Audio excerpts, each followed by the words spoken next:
Practicum is your first official clinical experience in your pursuit of child life. Consider your practicum an overview of the field of child life. You will shadow CCLS through their daily routine and rotations while observing preparations, procedures, assessments, and coping.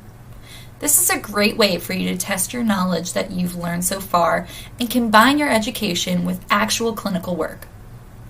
Practicum positions are unpaid and are typically a 10-hour-a-week commitment. Many practicum experiences are about 16 weeks long, and most internship programs look for a minimum of 120 hours of practicum experience. Practicums run similar to a school year, with rotations taking place in fall, spring, and summer. In addition, it may be necessary for you to travel for your practicum if there are not a lot of child life resources in your area.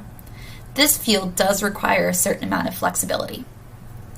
Along with the shadowing you will experience, you will also be expected to complete assignments and journals that will help you to practice your charting and understanding of theorists and best practices.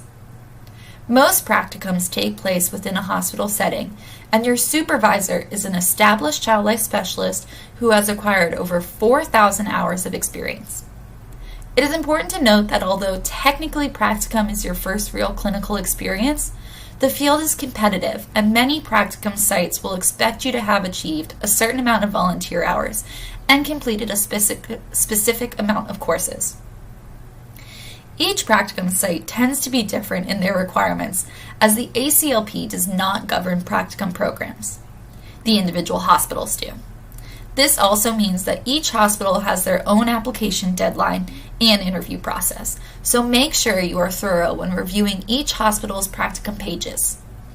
Most practicum applications will require you to have a completed application, a resume, at least one letter of recommendation, and a copy of your transcripts.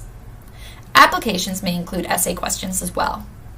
Most hospitals will require at least one interview, either phone or video chat, and most likely two. Remember, securing a practicum is a competitive process, much like a job interview, so application materials must be completed thoroughly and professionally. Although technically practicum is not a requirement, you will find very few internship sites that will accept a student without a practicum experience.